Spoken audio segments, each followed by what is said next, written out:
नमस्कार मंडळी, रोडविल राणे या यूट्यूब चॅनलवर तुमच्या सगळ्यांचं स्वागत आहे। आज आपण आलो आहोत आशेवाडी येथे। आता मी किल्ल्याचं नाव सांगितलेलं नाही आहे, किल्ला तुम्हाला माझ्या मागे दिसतो आहे। थोडक्यात इतिहास सांगतो। त्रेतायुगामध्ये प्रभू श्रीराम, त्यानंतर कलियुगामध्ये सातवाहन काळामध्ये या किल्ल्याची बांधणी आणि त्यानंतर साक्षात शिवशाहीमध्ये छत्रपती संभाजी महाराज यांच्याशी आणि त्यांच्या शौर्याशी जो इतिहास सांगितला जातो आणि त्या इतिहासाशी संबंध असलेला हा किल्ला, या किल्ल्याचं नाव आहे रामशेज।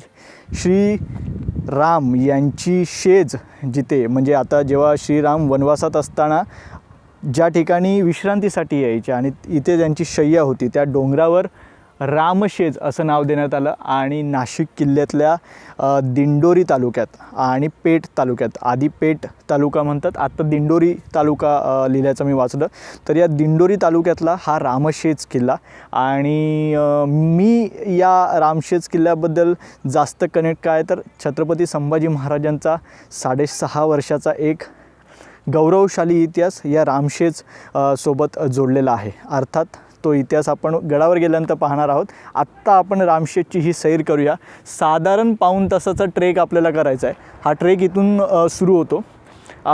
थोडं आता आपण इथे कसं आलो ते मी सांगतो। मी नाशिकला बाय ट्रेन आलो। नाशिकवरून मी द्वारकेच्या इथे आलो, किंवा CBC म्हणून त्यांचा जो बस स्टॉप आहे, सो तुम्ही तिकडे जायचं। तिकडून पेठ या ठिकाणी जाणारी गाडी पकडायची। एकमेव गाडी रामशेज इथे येते, पेठ इथे जाणारी। ओके, पेठ हा जो भाग आहे तो गुजरात बॉर्डरवर वगैरे आहे, महाराष्ट्र आणि गुजरात बॉर्डरच्या इथे। तर त्या गाडीमध्ये बसल्यानंतर तुम्ही आशेवाडी म्हणून स्टॉप सांगू शकता। साधारण 30 रुपयाचं तिकीट आपल्याला काढावं लागतं। त्यानंतर तुम्ही आशेवाडीला पोहोचता। आशेवाडीतून साधारण 1.5 किलोमीटर आतमध्ये आपल्याला चालत यावं लागतं। हे वाहनतळ आहे।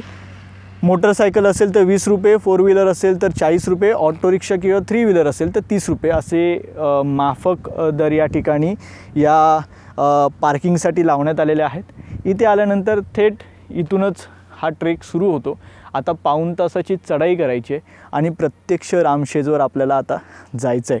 त्यानंतर मग प्रभू रामांची शेज असेल, किंवा सातवाहनांचा इतिहास असेल, किंवा त्यांचं बांधकाम असेल, आणि त्यानंतर चोर दरवाजा असेल, किंवा काय म्हणता येईल की एक शिलालेख तिथे आढळतो आणि त्या शिलालेखावर हंबीरराव मोहित्यांचा उल्लेख आहे। अर्थात हंबीरराव मोहित्यांच्या नावाचा उल्लेख असला तरी त्याच्या आधी एक नाव आहे, म्हणजे त्यांच्या मुलाचं नाव आहे। पण तो सगळा नेमका काय इतिहास आहे तो आपण वर जाऊन पाहूया। आत्ता आपण ट्रेक सुरू करूया। आणि हां, आज तुम्हाला काहीतरी नवीन दिसत असेल। नेहमी जनरली मी शर्ट वगैरे कॅरी करत असतो। नॉर्मल जेव्हा तुम्ही ट्रेकिंग करता, गड किल्ले जेव्हा तुम्हाला ट्रेक करायचा असतो, म्हणजे आत्तापर्यंत आपण भुईकोट पाहिले असेल, देवगिरी पाहिला असेल, किंवा परांडा पाहिला असेल, तर तिथे जनरली मी शर्ट घातलेलं तुम्ही पाहिलं असेल। आज आपण हे टी-शर्ट घातलं आहे आणि हा जो कॉन्टेंट आहे, जेव्हा ऐकू येते छत्रपतींची हाक, उभ्या पातशाहीला मराठ्यांचा धाक, हे शब्द मला सुचले होते, तर म्हटलं त्याचं एक आपण डिझाईन करून घेऊया। आणि ही डिझाईन आपण प्रत्यक्ष छापून घेतलेली आहे। या पद्धतीचे टी-शर्ट्स आणि आणखी एक कॉन्टेंट आहे तो हा बघा, मनीष या बाजूला आहे असा। मनीषने जी घातली आहे ती, कपट करून त्यानं बगलेत घेतली मान, शिवरायांनी मग पेटवून टाकलं रान, रणचंडिकेसाठी फाडून अफजल खान, विजापूर दैन्याची उडवी दाणादान। तर अफजल खानाचा जो इतिहास आहे तो तुम्हाला इथे दिसेल। कोथळा काढत असताना आपले दस्तूरखुद छत्रपती शिवाजी महाराज। तर हे 2 टी-शर्ट आणि एक तिसरं एक डिझाईन आपण केलेलं आहे, ते कार्तिक घालणार आहे। आणि कार्तिक आज रामशेजच्या या दौऱ्यात नसणार, कार्तिक आपल्याला उद्या जॉईन होईल। तर आता फार नको बोलूया, जवळपास 4.5 मिनटाचा इंट्रो झाला आहे। आता लवकर आपण या ट्रेकला सुरू करूया आणि भेटूया कुठे तर गडावर। मधले काही जर काही दाखवण्यासारखं काही असेल तर तुम्हाला माहिती आहे की मी टाईमलॅप्स करत असतो, जेणेकरून कुठे वाट चुकू नये म्हणून, तर ते एकदा करूया। आणि मध्ये जिथे जिथे काही दाखवण्यासारखं सापडेल तिथे आपण थांबायचं। तोपर्यंत आता ट्रेक सुरू करूया आणि वरती गडावर पोचूया। चला।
फारच अप्रतिम असं पाण्याचं टाकं आहे. वरती मंदिर आहे, मंदिराच्या बाजूने टाक्याकडे यायला रस्ता आहे आणि जिथे शेज आहे त्याच्या खालीच पाण्याचं टाकं कोरण्यात आलेलं आहे. फारच सुंदर आणि पाण्याला चव नसते असं म्हणतात, पण ह्या पाण्याची चव वेगळी आहे. खूप मस्त पाणी होतं. पिण्याचं पाणी असल्यामुळे फार फार तर तुम्ही इथपर्यंत येऊ शकता. ओके, आता हे सध्या टाकं तुम्हाला एवढंच दिसतं आहे, मात्र या आतसुद्धा साधारण 15 ते 20 फूट आतमध्ये त्याची रुंदी आहे. खोली साधारण 3-4 फुटाची दिसते. ओके, आणि महत्त्वाचं म्हणजे पाणी तुमच्या बॉटलने किंवा हाताने काढायचं नाही आहे. इकडे भांडं ठेवण्यात आलेलं आहे, ते भांडं घ्यायचं असं आपल्या मंदिरातले गुरुजी म्हणाले. आता मंदिर ते इथे येईपर्यंत आम्ही काहीच बोललो नाही, कारण वरती ते झोपलेले आहेत, त्यांची झोपमोड करायची नव्हती. म्हणून मग आपण थेट खाली आलो. म्हटलं एकदा टाकं तुम्हाला दाखवूया. आता टाकं बघून झालं आहे, इथे येऊन फ्रेश होऊ शकता. इथे पूर्ण पाणी भरून घ्या, कारण पुढे तुम्हाला कुठे फारसं पाणी पिण्यायोग्य मिळणार नाही. टाकी खूप आहेत वरती, पण पिण्यायोग्य पाणी या टाक्यात आहे. रामशेज किंवा श्रीरामांचं जे मंदिर आहे त्याच्या खाली जे टाकं आहे तिथे पिण्यायोग्य पाणी आहे. इतर टाक्यांमध्ये तुम्हाला साचलेलं पाणी मिळेल. 12माही पाणी आहे, कधीही तुम्ही या. हे चविष्ट पाणी तुम्हाला प्यायला मिळेल. आणि मागे तुम्हाला म्हटलं होतं पाणी काढण्याची एक वेगळी पद्धत असते. अर्थात आता इथे बादली आहे, पण थोडं पाणी साईडला सरकवायचं आणि मग आडवी करून बादली पाणी उचलायचं. आत्ताच आम्ही 2 बॉटल्स भरून घेतलेल्या आहेत. उत्तम आणि चविष्ट पाणी आहे. चला आता इथून बाहेर पडेल.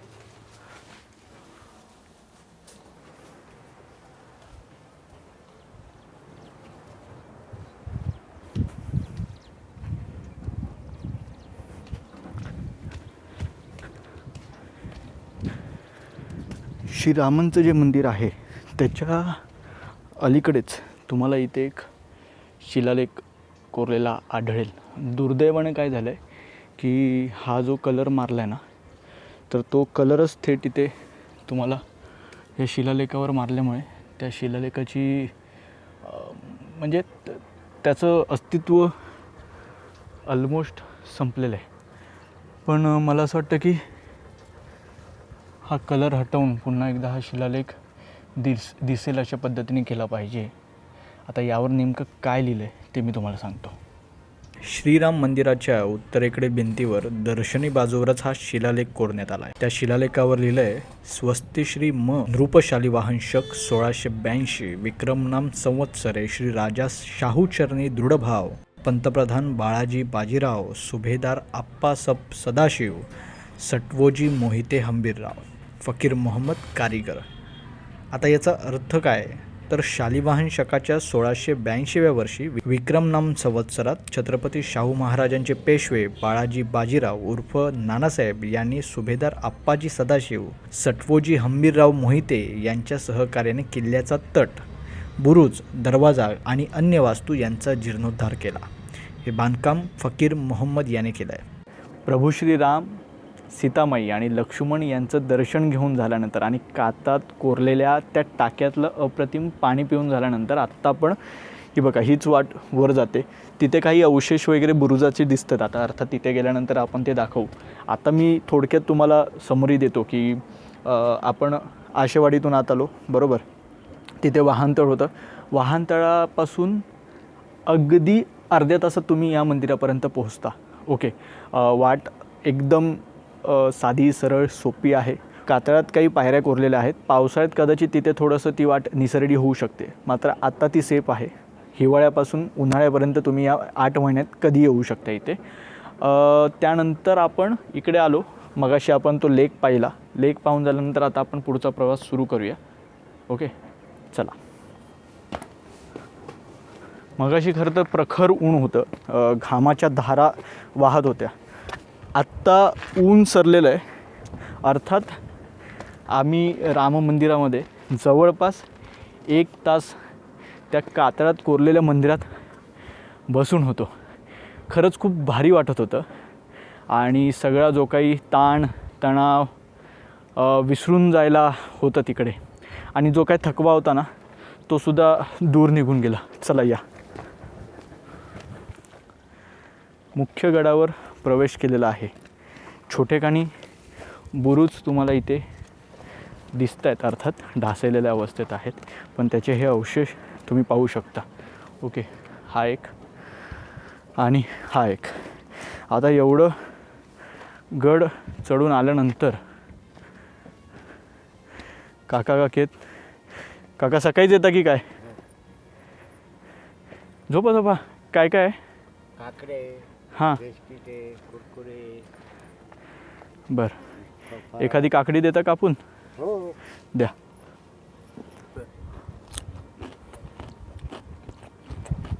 घे मग. काकडी घेतलेली आहे, मस्त मसाला लावलेली काकडी आहे. काय होतं, पाण्याचं प्रमाण वाढतं.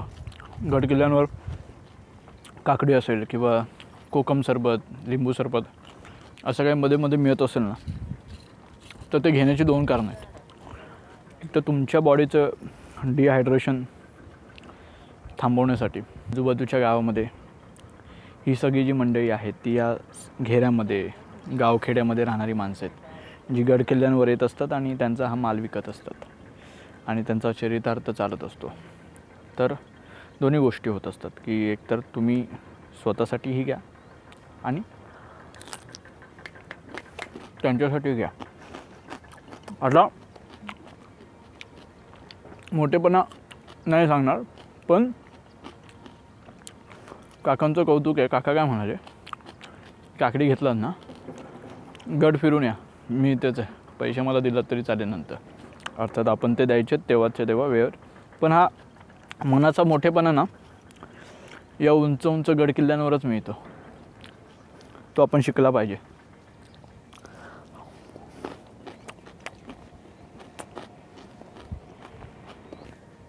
मस्त काकडी खाऊन झालेली आहे. आता तुम्हाला गड कसा फिरायचा ते सांगतो. आता 2 भाग करूया आपण, एक आपल्या उजवीकडे, एक आपल्या डावीकडे. ओके, हा बघा, इथून आपण वर आलो. आत्ता डावीकडे म्हणाल तर तिकडे काही वाड्याचे अवशेष आहेत, टाकी आहेत आणि एक इंटरेस्टिंग गोष्ट आहे ती मी तिथे गेल्यानंतर सांगतो. आता वर या बाजूला तुम्ही जाल तर इथे भवानी आईचं मंदिर असेल किंवा शिवाजी खिडकी असं म्हटलं जातं किंवा चोरवाट म्हटली जाते, ते सगळं या बाजूला आहे. प्लस एक गोमुखी दरवाजा आहे, तोही भाग इंटरेस्टिंग आहे. तिथेही एक चोरवाट आहे. ह्या दोन्ही ठिकाणी जाण्यापूर्वी एक महत्त्वाची गोष्ट इथेच अगदी जवळ आहे. काकांचं जिथे हे दुकान आहे इथे दाखव. हां, सो इथे तुम्ही काकडी असेल किंवा तुम्हाला जे काही खायचं ते तुम्ही इथे खाऊ शकता. मला वाटतं गर्दीच्या वेळी तुम्ही सरबत वगैरे पण करत असाल ना, तर ते सरबत वगैरे पण करतात. आणि आता इथे अगदी त्याच्यासमोर सुरुवातीला तुम्हाला असं वाटेल की एखादी भक्कम अवस्थेत असलेली चोरवाट वगैरे आहे का, पण तुम्हाला आश्चर्य वाटेल की चोरवाट नाही आहे, खाली आहे धान्य कोठार किंवा तुम्ही टाकासुद्धा म्हणू शकता. आता खाली गेल्यावर आपण ते पाहूया. चला.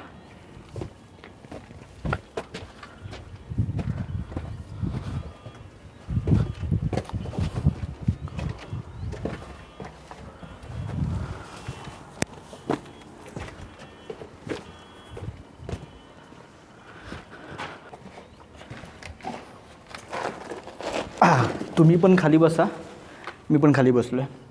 आता एक महत्त्वाची गोष्ट म्हणजे आता प्रथम दर्शनी हे आपल्याला टाकं वाटेल. ओके, पाण्याचं टाकं.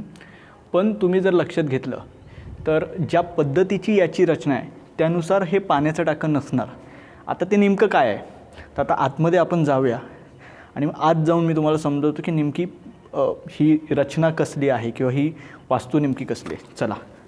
आपल्याला लाईट लागणार आहे पुढे. एक खोली तिकडे मला दिसत होती म्हणून मी लाईट काढली.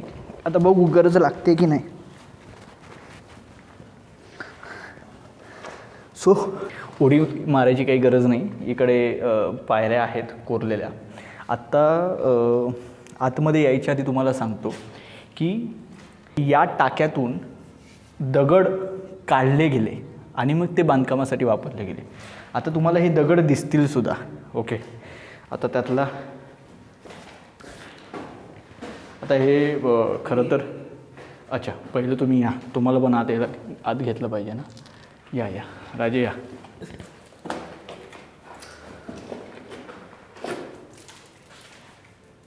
आता मी लाईट खरं तर तिकडे जाण्यासाठी घेतली आहे, तिथे काय आहे ते बघू. हां, तर मगाशी काय सांगत होतो की हे बघा, हे दगड कापलेले आहेत. हां, चिरे म्हणता येईल आपल्याला, पण आता चिरे आपण कसं म्हणतो की कोकणात जे लाल चिरे सापडतात आपण त्याला चिरे म्हणतो. पण हे सुद्धा बघा हातोडी छन्नीने केलेलं काम आहे, तुम्हाला स्पष्ट दिसत असेल. थोडे काय म्हणता येईल की घट्ट नाही आहेत, त्यामुळे पाय तुम्हाला घट्ट लावावे लागतील. अच्छा, मला वाटलं होतं की काहीतरी खास पाहायला मिळेल, पण तसं काही ओय बाबा बाबा फार नाही आहे, फार खोल नाही आहे, पण आपण आत जायला काय हरकत आहे. हे घ्या. खोदण्याचा प्रयत्न झाला असेल आणि अर्धवट काम राहिलं असेल. ओके, हा सगळा भाग त्यावेळी कोरण्यात आला असावा असा एक अंदाज आहे. ओके, लाईट पहिले बंद करू आपण. आता कदाचित धान्य कोठार म्हणून याचा वापर केला गेला असेल का. आता ज्या पद्धतीने वरच्या स्तरावरून खाली पायऱ्या उतरून येण्याची सुविधा केली होती, तर ही समोरची एक तटबंदी दिसते, याच्यावरून बंदिस्त करण्यात आली असेल ही जागा, जेणेकरून धान्य कोठार किंवा धान्य असेल इथे तर त्याला पाणी वगैरे लागू नये, असा एक भाग असू शकतो. किंवा दुसरी जर काही थेरी असेल, तुम्हाला जर वाटत असेल की हे पाण्यासाठी वापरलं जात होतं, पाण्याचं टाकं होतं, तर रामशेजवर पुष्कळ पाण्याची टाकी आहेत, पुष्कळ. त्यामुळे मला तरी वाटतं की एकतर दगड काढण्यासाठी, चिरा काढण्यासाठी जो बांधकामासाठी लागतो, आणि मग ते करून झाल्यानंतर धान्य कोठार त्याच्यासाठी वापर झाला असेल. चला बाहेर या. काही नाही, आरामात बसा.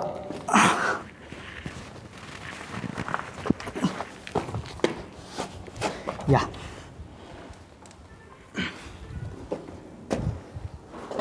इथून पटकन बाहेर पडूया, कारण गडाचा 10% सुद्धा भाग आपण वरचा, म्हणजे आता राम मंदिर तर आपण पाहिलं, गडाचा 10% भागसुद्धा आपण अजून पाहिलेला नाही आहे.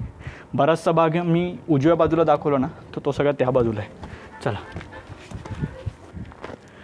गडभ्रमंतीसाठी सगळ्यात सोपा उपाय करून देण्यात आलेला आहे.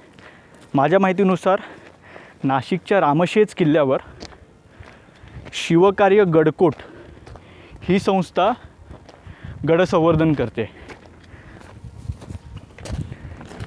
इथे पूर्ण नकाशा दिलेला आहे. आत्ता आपण होतो ना, हे बघा इकडे. हां, आता आपल्याला हे गोमुखी द्वार बघायचं आहे. हा बघा, हा चुन्याचा घाणा. ओके, कुठे बघा, हा बघा, हा चुन्याचा घाणा. हे तुम्हाला अवशेष दिसत असतील. ठीक आहे. आता आपण या वरच्या बाजूला जाऊ. भवानी मंदिर असेल, सैनिकी जोतं असेल, चोरखिंड जी मेन आपल्याला पाहायची आहे ती त्या बाजूला आहे. तत्पूर्वी हे गोमुखी द्वार आणि पिंड काय आहे, तर एक मस्त वाक्य या ठिकाणी आहे, तर ते वाचणं अत्यंतिक गरजेचं आहे.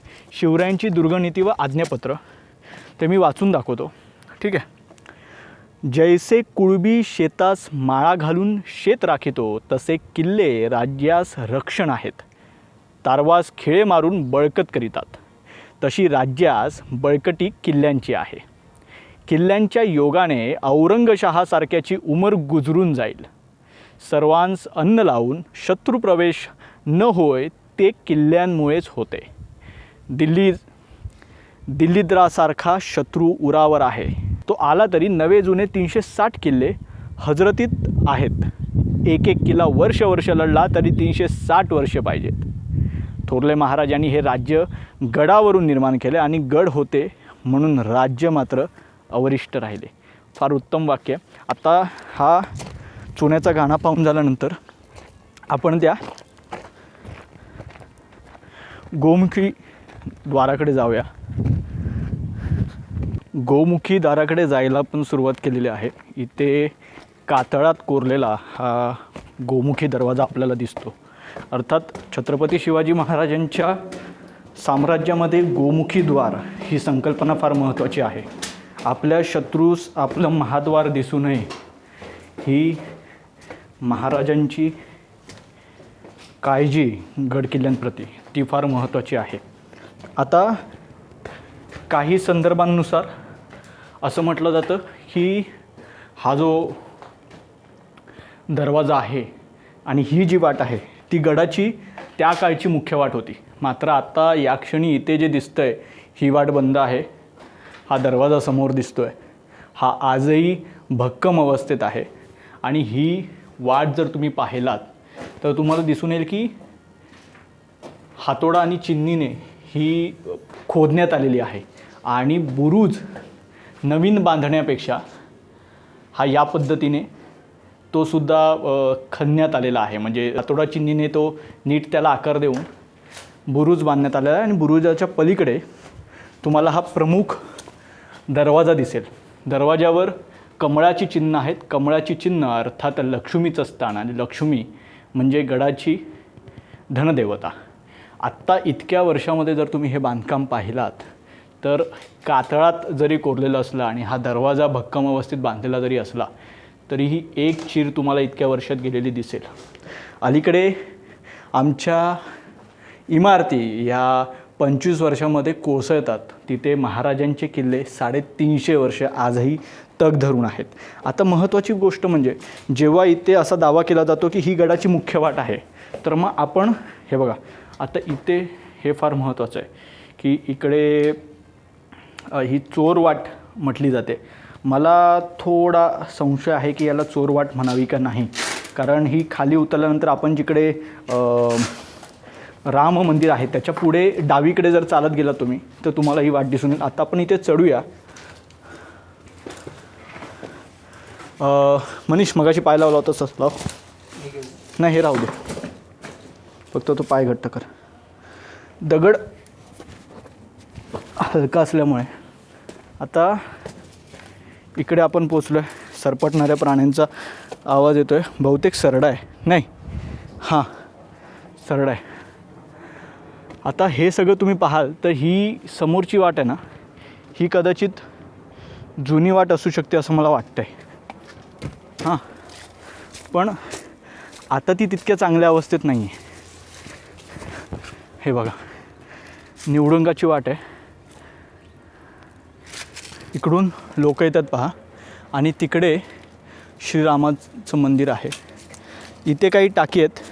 आता ही मंडळी टाक्याची इथे जात आहेत बघा. आत्ता आपण त्या चोर वाटेने उतरण्याचा प्रयत्न करू.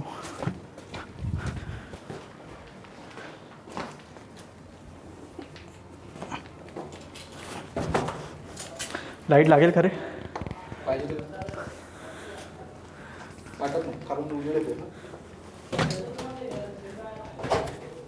एक वाट ते खालपर्यंत जाते.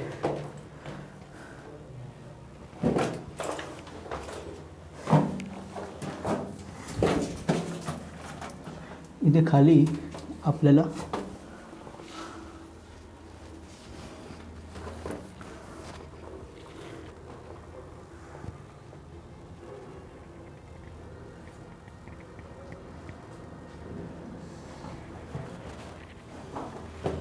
ही आता फारच छोटी वाट या ठिकाणी राहिलेली आहे.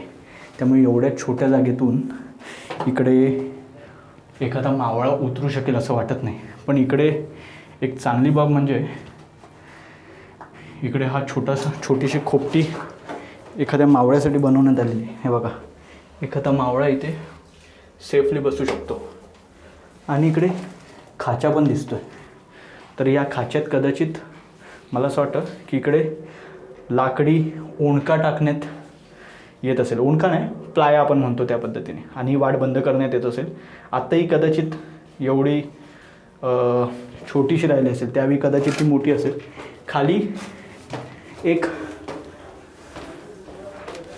खाली आधी महादेवाची पिंडी होती. आणि पावसाळ्यामध्ये इथून जे पडणारं पाणी आहे त्याचा अभिषेक त्यावर होत होता. बहुतेक आता सुरक्षेच्या दृष्टीने आणि अपमान होणार नाही. कारण कसं आहे की शेवटी इथे माणसांचा वावर असतो. तर त्या पायाचं पाणी तिथे त्या अभिषेकावर त्या पिंडीवर त्याचा अभिषेक होतो, म्हणून कदाचित ती पिंडी तिथून हटवली असेल. पण 2 थिअरी आहेत. एक तर असं म्हटलं जातं की ही चोरवाट आहे, पण मुख्य दरवाजा इथे असताना अशी मध्येच का चोरवाट तयार केली गेली असेल, किंवा हा गोमुखी दरवाजाच कदाचित शत्रूला की चकवा देण्यासाठी बनवण्यात आली असेल. कदाचित इकडे असा प्लाय टाकण्यात आलेला असेल. एखादा शत्रू समजा वर आला गडापर्यंत, तरी इथे दरवाजा दिसतो आहे, तर इथून तो धावत येईल आणि इथे पाय पडल्यानंतर ते खाली पडतील गडगडत. असं काहीतरी थेरी त्याच्यामागे असू शकते. तुम्हाला जर याबद्दल कन्फर्म माहिती असेल तर कमेंट सेक्शनमध्ये जरूर कळवा. आणि ही मुख्य वाट आहे. ठीक आहे, आत्ता वर येऊया.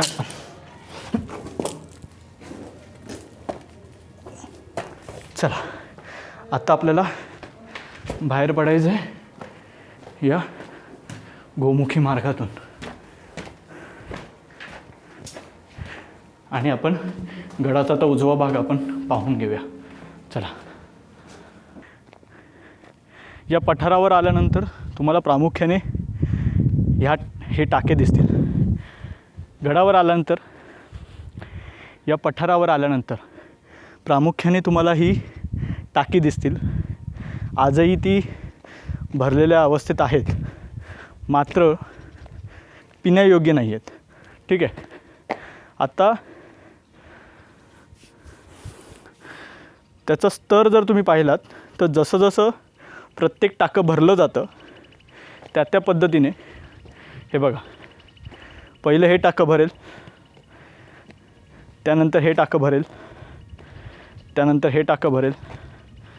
हे टाकं भरल्यानंतर पाणी जे ओव्हरफ्लो होईल ते वाहून या घडीव किंवा बांधीव तलावात येईल, टाक्यात येईल, आणि इथे ते साठवलं जाईल. अगदी छान पद्धतीने हे बांधण्यात आलेलं आहे. आई भवानीचं मंदिर हे मागच्या बाजूला आहे, त्या ठिकाणी आपल्याला जायचं आहे. तत्पूर्वी आपण बहुप्रतीक्षित अशी चोरखिंड पाहून येऊया. चला.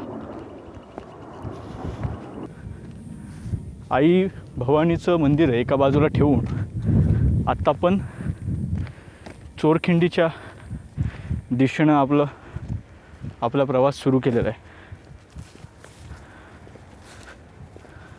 डाव्या बाजूला तुम्हाला हे प्रशस्त नाशिक जिल्ह्याचं दृश्य दिसत असेल. छत्रपती संभाजी महाराजांच्या काळात औरंगजेब दख्खनेत उतरला होता, आणि त्यावेळी पहिलाच किल्ला कुठला तर सोप्पा पडेल म्हणून रामशेज निवडला त्याने. औरंगजेबाचे वडील शहाजहान, तर त्या शहाजहान या भाईने दख्खनेत उतरल्यानंतर पहिला किल्ला रामशेज जिंकला होता. आपल्या औरंगजेबाला पण वाटलं की भाई चलो, छत्रपती शिवाजी महाराजांचा मृत्यू झाला आहे, आत्ता स्वराज्य आपलंच आहे, एका झटक्यात घेऊ. त्या भाऊंना माहीत नव्हतं ना, धर्मवीर छत्रपती संभाजी महाराज जिवंत आहेत आणि मराठ्यांच्या तख्तावर सिंहासनाधीश्वर झालेले आहेत. वयवर्ष अवघं 23 छत्रपती संभाजी महाराजांचं. जेव्हा शिवाजी महाराज गेले, अवघ्या 9 वर्षाच्या काळामध्ये औरंगजेबाला संभाजी महाराजांनी अक्षरशः तंगवलं. एका बाजूला भवानी आईचं मंदिर बाजूला ठेवून आपण डावीकडची वाट चालत पुढे आलो. आता ही वाट या ठिकाणी संपते. ठीक आहे, आता हा सगळा कातळ खडक तुम्हाला दिसतो आहे, आणि हा खाली डोंगराचा भाग. आता इथे आहे बहुप्रतीक्षित अशी आपली चोरवाट. आता चोरवाट किती लांब आहे ते आपण पाहूया, कारण मला असं वाटलं होतं की अगदीच उतरून लगेच सुरू होईल, पण 1 2 3 4 येत आहे. या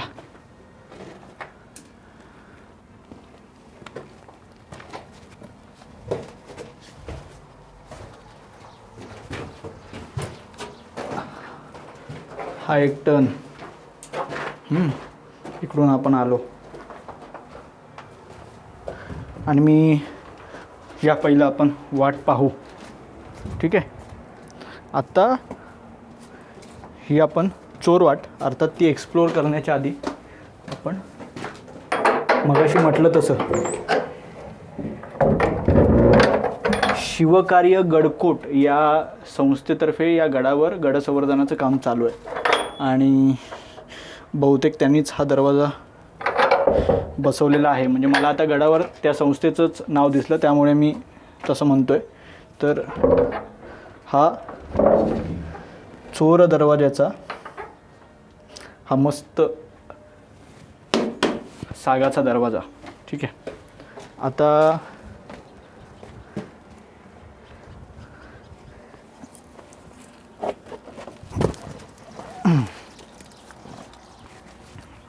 मी खाली का उतरलो तेवढं सांगतो तुम्हाला. रामशेज या किल्ल्याची डिफेन्स सिस्टीम ओके ती कशी काम करत होती. येता शेट तुम्ही खाली. ठीक आहे या, कारण अगदीच फार लांबून त्या सगळ्यांना पाहावं लागेल.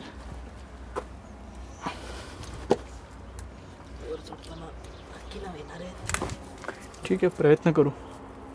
ठीक आहे. आणि ह्या चांगल्या पद्धतीने कातळात कोरलेल्या पायऱ्या आहेत. आता अर्थात 350 वर्ष झालं म्हटल्यानंतर त्याची अवस्था खराब आहे.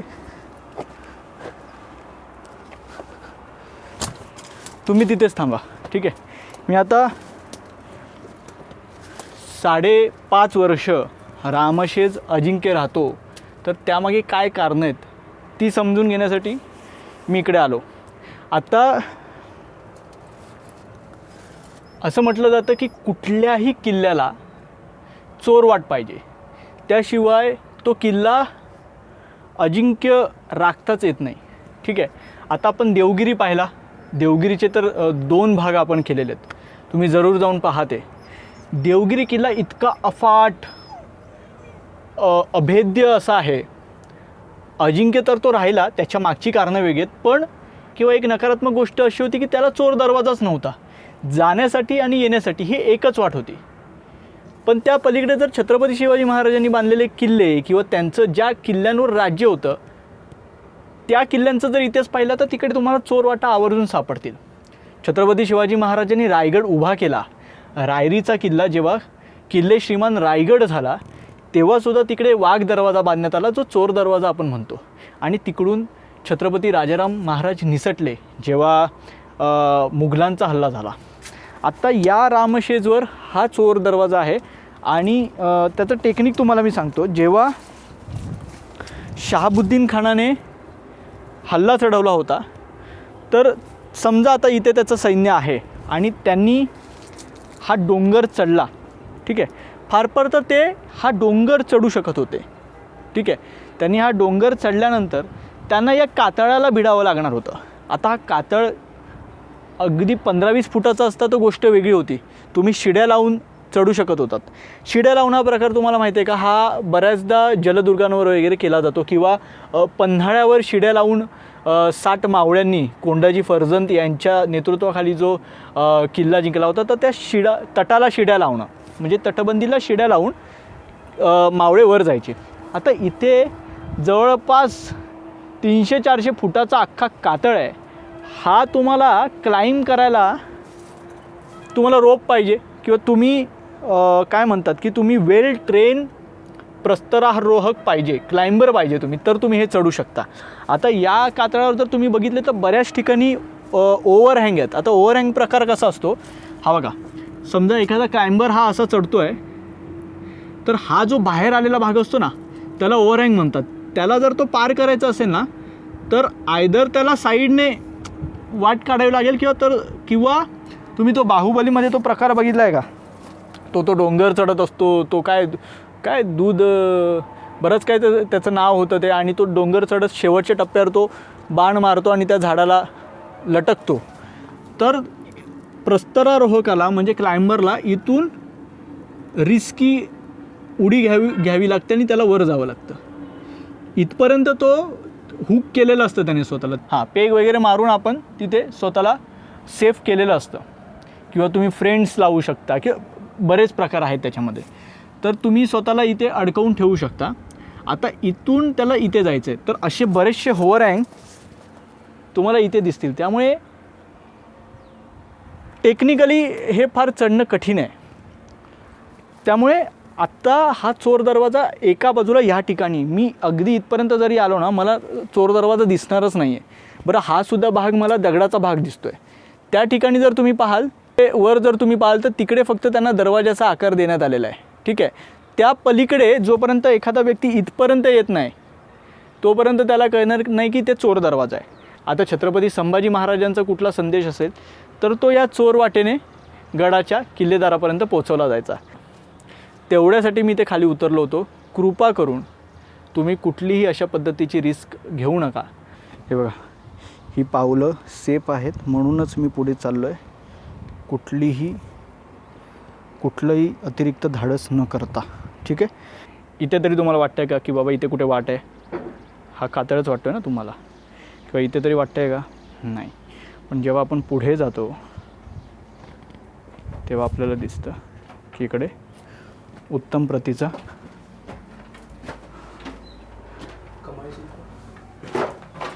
अरे वा, हे बघा, इकडे कमळाचं फूल तुम्हाला दिसत असेल. दर्शन घ्यायला जाऊ, तिचं दर्शन घेऊ आणि त्यानंतर उरलेल्या काही गोष्टी आहेत, काही ज्योती आहेत.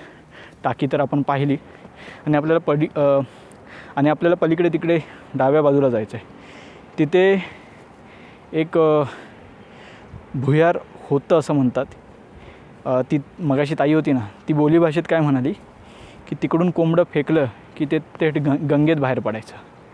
आता तिच्या लेखी गंगा म्हणजे नाशिकची गोदावरी आणि बाणगंगा म्हणून जो तिकडे भाग आहे, तर बाणगंगा कशाला म्हणतात, तर साक्षात श्रीरामाने जिथे बाण मारला आणि तिथून गंगा अवतरली, तर तो बाणगंगा. तर म्हणून ती म्हणाली की कोंबडं फेकलं की ते थेट गंगेला जाऊन बाहेर पडतं. याचा अर्थ ती भुयारी वाट आहे की जिथून कोणी गेलं तर तुम्ही थेट नाशिकमध्ये बाहेर पडू शकता, जे रामशेजवर आहे. दुर्दैवाने ती आता बुजली आहे. आम्ही जाऊन शोधण्याचा प्रयत्न केला पण तिकडे मधुमाशा खूप आहेत. सॉरी, तिकडे मधमाशा खूप आहेत, मधू नाही. सो मधमाशा खूप आहेत तिकडे. तर आता तिकडे आपण जाऊया, बॅगा वगैरे उचलूया आणि चला निघूया. मग आता काय करतो, आता ब्रेक, मग चालत आपण तिकडे पोचू. बाय. चोरवाट पाहून आल्यानंतर त्याच वाटेने मागे यायचं. मगाशी जी आपल्याला टाकी लागली होती त्या टाक्यांची डावी बाजू वर आली की या ठिकाणी आहे आई भवानी देवीचं मंदिर. अर्थात सर दाखवा ना मंदिर. ओके. तर मंदिर आणि आई भवानीचं दर्शन घेण्यापूर्वी ते बघा, तिकडे जर तुम्हाला लांबवर ते काकांचं मगाचं आपण जिथे काकडी खाल्ली तो स्टॉल जर दिसत असेल तर ती डावी बाजू आपल्याला बघायची आहे. ठीक आहे. डाव्या बाजूला फार काही नाही आहे. तिथे तुमचं काय म्हणतात की छावणी लावण्याची जागा, किंवा तिकडे ना असे असं काय म्हणतात कातळ आहेत, त्या कातळामध्ये आपण हे लाकडी ओणके रोवतो बघा, तर त्या पद्धतीची जागा आहे तिकडे. तर ते आपण तिथे गेल्यावर बघू. ती गडाच्या डावीकडची बाजू. आणि आत्ता पण हे उजवीकडचं सगळं बघतो. ही 3 टाकी पाहून झाल्यानंतर आत्ता आपण आई भवानीचं दर्शन घेऊ.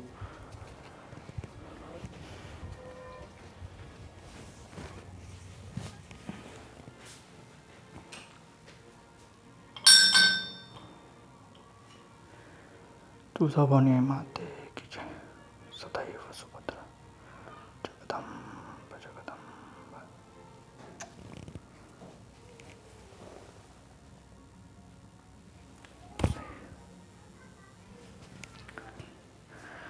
शहाणी माणसं मूर्तीला हळद कुंकू लावत नाही, असा पुणेरी सल्ला देण्यात आलेला आहे.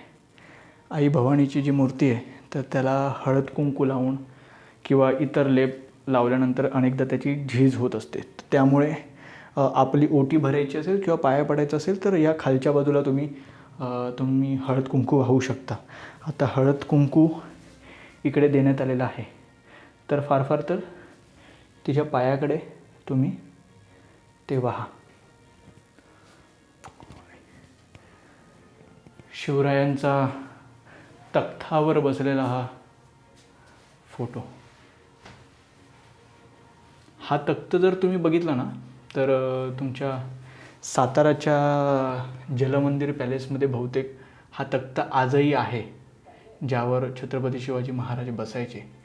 आता ही जी बैठक आहे ना, ही सदरेवरची बैठक हा, म्हणजे रायगडावरचं राजसिंहासन वेगळं, ही सदरेवरची बैठक आहे महाराजांची. आई भवानीचं दर्शन झालं. आत्ता इथून आणखी वर गेलात, एका पठारावर राजवाड्याचे अवशेष आहेत. तर आत्ता आपण जाऊन ते पाहूया. गडाच्या सर्वोच्च माथ्यावर आता आपण पोहोचलेलो आहोत.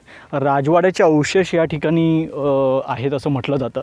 आत्ता समोर आपल्याला ही 3 टाकी दिसत आहेत. ओके, आता या 3 टाक्यांचं खासियत काय माहिती आहे? आता हे बघा, हे इकडे खांब रोवण्यासाठीची जागा आहे. याचा अर्थ हे 3 टाके पिण्याच्या पाण्यासाठी वापरली जात असतील असा अंदाज आहे. आता या टाक्यांपर्यंत पाणी आणण्यासाठी ही बघा, ही सिस्टीम लावून देण्यात आलेली आहे. आता या टाक्याची खासियत म्हणाल तर हे पाणी काळं दिसतं आहे, आता हे थोडं पिवळं दिसतं आहे. ठीक आहे. आता याची गोष्ट अशी सांगितली जाते की सीतामाई जेव्हा विश्रांतीसाठी या ठिकाणी यायची, तर एके दिवशी तिने जेव्हा आपले काजळ लावलेले हात या पाण्यामध्ये, या कुंडामध्ये धुतले, तेव्हापासून या कुंडातलं पाणी काळं आहे असं म्हटलं जातं.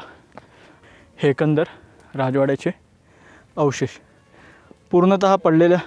पाऊस येणार आहे. पाऊस येणार आहे? येतोय. काय बोलतो? गडाची सगळ्यात मागची बाजू, या बाजूला तुम्हाला 3 टाकी दिसत असतील आणि या बाजूला पूर्ण पठाराचा भाग आहे, छोटासा आहे. आणि पलीकडे फुल शॉट, म्हणजे पलीकडे काही नाही आहे. आत्ता इथून आपण बाहेर पडूया. पुन्हा आजोबांच्या या स्टॉलच्या इथे आलो आहोत आपण. आणि आत्ता मी तुम्हाला म्हटलं तसं की आत्ता आपण डावी बाजू बघू. झालं असं की आमचा अंदाज होता की पाऊस वगैरे पडणार नाही, पण पाऊस यायला सुरुवात झाली आहे. त्या ताई बोलल्या तसं मागे तो पाऊस मालेगावला होता, 2 दिवस इकडे काहीच पाऊस नव्हता, पण आज पाऊस यायला लागला आहे. आता हे बघा, मी जे म्हणत होतो ना, हे बघा छावणीची जागा आणि खांब रोवण्यासाठी असलेली जागा. ठीक आहे. आता आपण ह्या वरच्या बाजूने जाऊ. मगाशी म्हटलं तसं त्या ताई बोलल्या होत्या ना की इकडून कोंबडं दिलं तर ते गंगेला जाऊन भेटतं, तर ती ही जागा आहे. हां, इकडे मगाशी मधमाशा होत्या खूप, आता पण आहेत, त्यामुळे फार रिस्क नको घेऊया आपण. पण हे आता बुजलेलं आहे किंवा पाण्याखाली गेलेलं आहे. इथे ती भुयारी वाट होती असं त्यांचं म्हणणं आहे. ठीक आहे.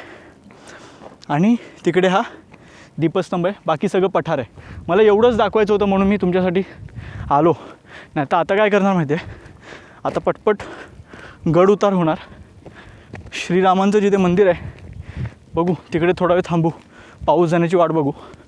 काळे ढग ऑलमोस्ट आपल्या डोक्यावर आलेले आहेत. बाकी व्लॉग झालेला आहे. छत्रपती शिवरायांचा जाज्वल्य इतिहास सांगणारे हे टी-शर्ट तुम्हाला हवे असतील तर त्याची प्रक्रिया काय असेल ती मी डिस्क्रिप्शनमध्ये देतो, तर ती नक्की पहा डिस्क्रिप्शनला जाऊन. दुसरी महत्त्वाची गोष्ट, चॅनलवर मेंबरशिप नावाचा प्रकार असतो. ठीक आहे, किंवा जॉईन म्हणून एक तुम्हाला ऑप्शन येत असेल बघा खाली, तर तिथे जर तुम्ही जॉईन झालात तर त्याची मेंबरशिप असते. तर ती मेंबरशिप घेऊन तुम्ही आपलं चॅनल जॉईन करू शकता. तिकडे काही वेगळे पर्क्स वगैरे असतात जे दिले जातात. मी अजून त्याबद्दल काही विचार नाही केला आहे, पण एक तुमचा सपोर्ट मिळतो. मनोज पाटील असंच काहीतरी नाव आहे, मी विसरलो, मी ते सर्च करून नक्की सांगेन किंवा मी टाकेन इकडे नाव त्यांचं. खूप म्हणजे चॅनल सुरू केल्यापासून ते माझे मेंबर आहेत, एकमेव मेंबर आहे. आणि त्यांनी मला मेसेज केला होता किंवा मला वाटतं कमेंटमध्येच सांगितलं होतं की तुझे व्हिडिओ मला आवडतात, त्यामुळे मी तुझा मेंबर आहे. तर तो एक आनंद वेगळा असतो. हा ब्लॉग तुम्हाला कसा वाटला हे कमेंट करून नक्की सांगा. मी तुम्हाला म्हटलं तसं तुम्ही जेवढे कमेंट्स कराल तेवढं एंगेजमेंट वाढेल आणि व्हिडिओ जास्तीत जास्त लोकांपर्यंत अल्गोरिदम पाठवेल. त्यानंतर तुम्ही स्वतःहून व्हिडिओ शेअर करा आणि व्हिडिओ लाईकसुद्धा करा आणि सबस्क्राईब तर तुम्ही केलेलं असेल. सो जय शिवराय, जय शंभूराजे. भेटलेलो आहोत, मनीषसुद्धा भेटला आहे. पुन्हा एकदा काकांच्या या स्टॉलपर्यंत आलेलो आहोत. तिकडे भवानी आई, इकडे तो भुयारी मार्ग जिथे कोंबडं फेकलं की गंगेला जातं आणि इथे ते धान्य कोठार दाखवलं ते. चला काका. हां, आणि ट्रेक कसा झाला तो तुम्ही पाहिलाच. तुम्ही पण या नक्की आणि रामशेज पूर्ण फिरा.